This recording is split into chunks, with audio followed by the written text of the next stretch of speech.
Assalomu alaykum, hurmatli magistrantlar. Bugun biz turizmologiya fani doirasida turizm iqtisodiyoti nomli mavzuni ko'rib chiqamiz. Turizm iqtisodiyoti mavzusini biz quyidagi rejalar orqali ko'rib chiqamiz. Turizm iqtisodiyoti fan sifatida turistik xizmatlar bozorining ishlash mexanizmi O'zbekistonda turizm barqaror rivojlantirishning iqtisodiy omili sifatida. Demak, turizm iqtisodiyoti bu o'zi nima? Turizm iqtisodiyoti turizm faoliyatining iqtisodiy tomonlarini, ya'ni turistik xizmatlar ishlab chiqarish, taqsimlash, iste'mol qilish jarayonlarini tahlil qiladi. Bu soha turizm sanoatining makro va mikro iqtisodiy ta'sirini, mehnat va kapital resurslaridan foydalanishni, narxlar shakllanishini hamda turizm bozorining ishlash mexanizmlarini o'rganadi. Umuman olganda turizm iqtisodiyoti turizmdagi munosabatlarni, turizmdagi iqtisodiy munosabatlarni barchasini iqtisodiy nuqtai nazardan tahlil qiladi. Turistik xizmatlarni iqtisodiy nuqtai nazardan tahlil qiladi. Turizm iqtisodiyoti quyidagi masalalarni o'rganadi. Turizm talabi va taklif shakllanishi. Turistik talab va turistik taklifni shakllanishining o'ziga xos xususiyatlarini o'rganadi. Turistik mahsulot va xizmatlar narxlarining belgilanishi haqida ma'lumot beradi. Turizm korxonalarining iqtisodiy samaradorligini hisoblaydi. Turizm sohasidagi investitsiya jarayonlarini o'rganadi. Investitsion muhit va investitsiyalarni jalb qilish xususiyatlarini o'rganadi. Va shu bilan birga, demak, aynan turizmda makroiqtisodiy ko'rsatkichlarni ham, turizm bozoridagi makroiqtisodiy ko'rsatkichlarni ham tahlil qiladi. Global turizm bozori bu degani xalqaro ko'lamdagi turistik bozor haqida gapiradigan bo'lsak, 2024-yildagi asosiy iqtisodiy ko'rsatkichlari haqida so'z yuritsak, demak, global yalpi ichki mahsulot ko'rsatkichidagi hissasi, demak, 10,9 trillion AQSh dollariga teng bo'lgan. Ya'ni 10% ga yaqini aynan turizm bozorini hissasiga to'g'ri kelgan. Turistik xizmatlar bozori hissasiga to'g'ri keladi. Keyingisi xalqaro sayyohlar. Xalqaro sayyohlar soni global turizm bozorida 1,4 milliard kishini tashkil etgan. Bandlik 1,4 milliard kishi, har 10 kishidan bittasi turizm sohasida band. Global turizm bozori ko'rsatkichlari haqida gapirilganda. Xalqaro turizm daromadlari. Xalqaro turizm daromadlari 2019-yilga nisbatan 4% ga oshgan. Demak, o'sha pandemiyadan oldingi davrdan ham davrdagi ko'rsatkichlardan erishgan va undan-da yuqori sog'ayish davri deb aytadilar. Undan-da demak oshib 4% ga oshib 1,6 trillion dollarni tashkil qilmoqda xalqaro turizm daromadlari. Turizm iqtisodiyoti tushunchasi. Turizm iqtisodiyoti tushunchasi aynan turli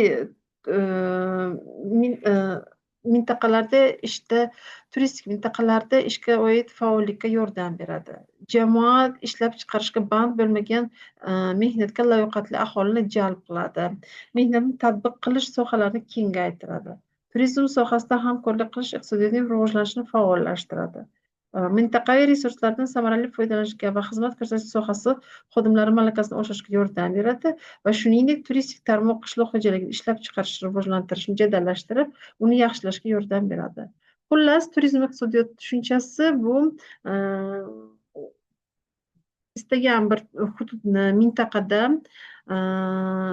mahalliy aholining ish bilan bandlik ko'rsatkichlariga ijobiy ta'sir qilib, ularni bandligini ta'minlashda, turizm sohasini rivojlantirish orqali mahalliy hududning iqtisodiyotini rivojlanishini faollashtirishda, mintaqaviy resurslardan samarali foydalanishda va xizmat ko'rsatish sohasini ham takomillashtirishga xizmat qiladi.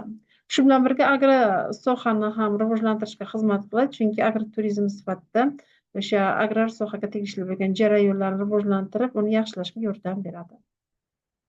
Turizm iqtisodiyoti. Demak, turizm iqtisodiyoti bir qancha fanlar bilan bevosita bog'liq. Iqtisodiy fanlar bilan, ayniqsa ular makroiqtisodiy fanlar, mikroiqtisodiy fanlar haqida ham gapirishimiz mumkin. Makroiqtisodiyot bu hududiy chegaralar miqyosidagi, masalan, mamlakat, viloyat miqyosdagi iqtisodiy jarayonlarni qamrab oluvchi iqtisodiyotning bir qismi. U butun iqtisodiy tizimning ishlashi, rivojlanishini tekshiradi.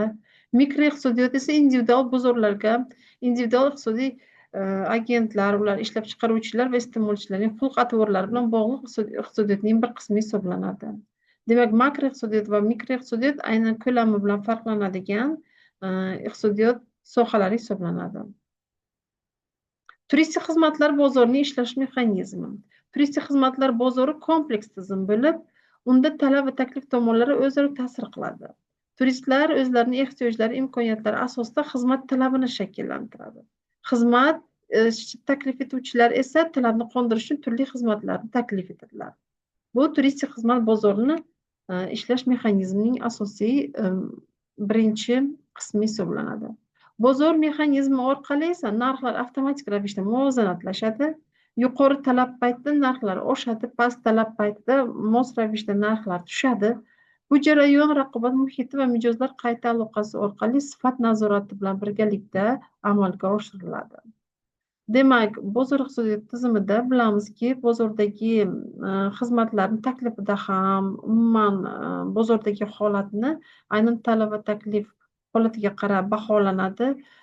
Iste'molchining talabi yoki ishlab chiqaruvchining taklifini oshishi mos ravishda, demak, narxlarga ta'sir etadi. Narxlarni oshishi yoki pasayishiga ta'sir etadi. Zamonaviy raqamli texnologiyalar esa bu mexanizmni yanada samarali qilish, shaffoflikni oshirish, mijozlar uchun qulayliklarni ta'minlashda muhim o'rin tutadi. Turistik mahsulot bu turizm iqtisodiyotining asosiy kategoriyalaridan biri hisoblanadi. Turistik mahsulot o'zi nima? Turistik mahsulot bu turistning sayohat davomida foydalangan turli xizmatlari. Ular bo'lishi mumkin tunash, ovqatlanish, tomosha qilish, bir qancha xizmatlarning yig'indisidan iborat bo'ladi. Kabi bir qancha xizmatlarning yig'indisidan iborat. Bunday mahsulot, turistik mahsulot ikki shaklda taklif qilinishi mumkin. Masalan, biror davlatda mavjud bo'lgan barcha tarixiy, madaniy, turistik resurslarni tashkil qilgan turizm mahsuloti sifatida yoki iste'molchilarning joy o'zgartirishlari, sayohat qilishga imkon beruvchi barcha xizmatlar, ya'ni turpaketlar hosil qilgan holatda turistik xizmatlarning yig'indisini bitta, demak, turpaketda ifodalangan holatda taklifni amalga oshirish orqali ham yuzaga turizm bozorida, demak, shakllanadi. Turistik mahsulotning hayotiy bosqichlari haqida gapiradigan bo'lsak, boshqa mahsulotlar singari turistik mahsulot ham bozorga kirish bosqichi, rivojlanish bosqichi, saqlanish bosqichi, tushish bosqichlarida ifodalanadi va har bittasini o'zini xarakterli, har bitta davrni o'ziga xos xarakterli xususiyatlari mavjud bo'ladi. Bu bosqichlarning muddati mahsulot yoki xizmat turlariga ko'ra va korxonaning tashkiliy tuzilishiga ko'ra har xil bo'ladi. Mehmonxona xo'jaligida o'rtacha umr mana shu bitta faza, o'sha bozorga kirish bosqichi, rivojlanish bosqichi, saqlanish bosqichi va tushish bosqichi bu o'rtacha 10 yilni tashkil qiladi. Restoran yoki barlar uchun bu nisbatan qisqaroq, bir necha yillarni tashkil qiladi. Demak, umuman olganda turizm industriyasi jismoniy mahsulot ishlab chiqarmaydi. Yuqorida aytib o'tganimizdek, u faqat xizmat ko'rsatishga asoslangan.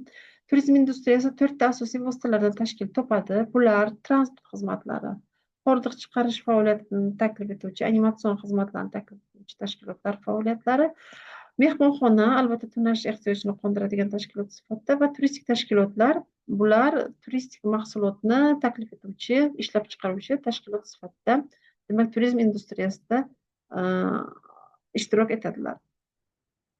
Bozor iqtisodiyoti sharoitida turistik biznesni amalga oshirishni tashkil qilish aynan o'sha yuqorida aytib o'tgan asosiy sektor, xizmat ko'rsatuvchi sektorlarni yig'indisidan iborat bo'ladi va ular umuman olganda xususiy turistik firmalar turizm bozoridagi talab va taklifni atroflicha tahlil etib samarali faoliyat ko'rsatsa, bu o'z navbatida mamlakatimiz turizm infratuzilmasini zamon talablariga mos ravishda rivojlanishiga, turizm xizmatlar bozorini kengayishiga olib keladi. Va aynan mana shu turistik xizmatlar faoliyatida transport vositalari sektori, turistlarni joylashtirish va oziq-ovqat ta'minlash sektori, ko'ngilochar tadbirlar sektori, turistik operatorlar, turistik agentliklar xizmatlari. Bularni hammasi, demak, o'sha turistik xizmatlar bozorida samarali faoliyatlar natijasida turizm bozori rivojlanadi.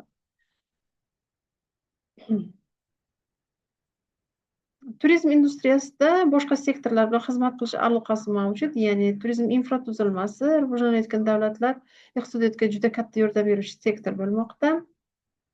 Turizm infratuzilmasi ish imkoniyatlari yetarli rivojlanmagan davlatlar uchun ish joylarini yaratish, ishsizlikni o'sib borishini oldini olishga muhim sektorga aylanmoqda va turizm infratuzilmasi davlatlar, mintaqalar o'rtasida ekologik madaniy muloqot o'rtasida vositachilik qilgan xizmat va mehmondo'stlik industriyasidir. Demak, O'zbekistonda turizmni barqaror rivojlantirish ko'rsatkichlari haqida so'z yuritar ekanmiz. Demak, O'zbekistonda turistik ko'rsatkichlar bular, demak, 2023 yil yakunida turizm sohasida 70 mingdan ortiq yangi ish o'rinlari yaratilgan va shu bilan birga investitsiyalar sohasida 9,5 trillion so'm turizm sohasida investitsiyalar jalb qilingan. Global Muslim Travel indeksi bo'yicha O'zbekiston, demak, 2024-yilda 13-o'ringa ega bo'ldi. Global Turizm Muslim Travel indeksi bu musulmon turizm bozorini imkoniyatlari, uni targ'ib etish, uni marketingi, islom merosini sayyohlarga yetkazish darajasi kabi mezonlar asosida baholanadi. 40 dan ortiq mezonlari bor. Va ana shu baholanish natijasida, demak, O'zbekiston ziyorat turizmida Global Muslim Travel indeksida 13-o'rinni egallagan.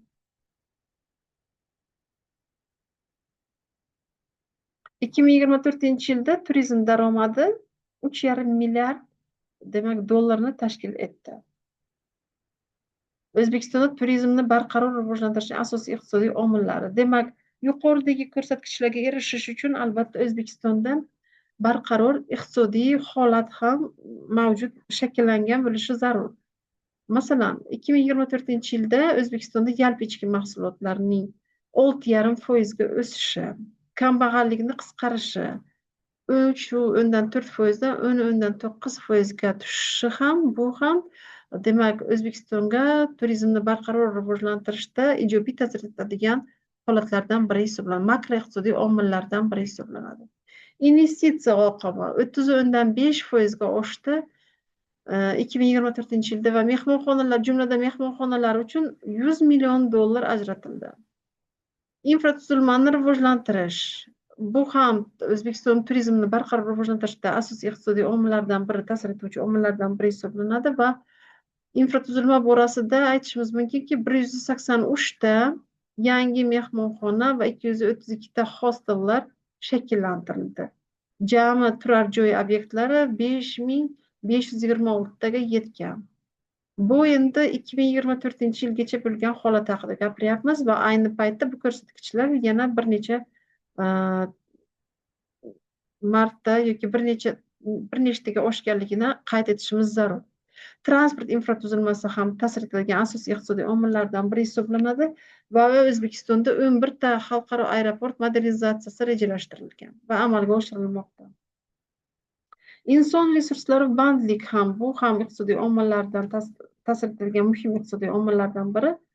2024-yilda 700 ta yangi sertifikatlangan gidlar faoliyat yuritishni boshladilar. 51 ming yangi ish o'rinlari yaratildi. Yuqorida biz 2023-yilda 70 mingdan ortiq ish o'rinlarida turizm sohasida band bo'lgan aholi deb aytib o'tgan edik. 2024-yilda 51 mingta yangi ish o'rinlari turizm sohasida shakllantirilgan. Demak, bularning hammasi O'zbekistonda, demak, turizmni barqaror rivojlantirishda xizmat qiladigan va ta'sir etadigan asosiy iqtisodiy omillar sanaladi. Va shu bilan birga xalqaro integratsion faoliyatlarda 90 dan ortiq davlatlarda hozirgi kunda O'zbekiston vizasiz tizimni qo'llayaptiki, xalqaro turistlar oqimini kuchayishiga, O'zbekistonga yo'nalishiga bu muhim ta'sir etuvchi omillardan biri hisoblanadi. Demak, O'zbekistonda sayyohlik sohasi innovatsiya va raqamlashtirish orqali o'zgartirish zarurati mavjud. Turizmni rivojlantirishning jahon amaliyoti shuni ko'rsatadiki, mazkur industriyani yuqori daromadli sohaga aylantirish uchun davlat va xususiy sektorga barcha ishtirokchilarning sa'y-harakatini birlashtirish va mustahkamlash zarur. Bunda hukumatning roli, xalqaro hukumat va xususiy sektor darajalarida turizm sohasidagi rivojlanish siyosatini muvofiqlashtirish va rejalashtirishni ta'minlashdan iborat bo'ladi. Demak, bizning bugungi mavzumiz turizm iqtisodiyoti mavzusida ko'rib chiqishimiz kerak bo'lgan asosiy jihatlar shulardan iborat edi. E'tiboringiz uchun rahmat.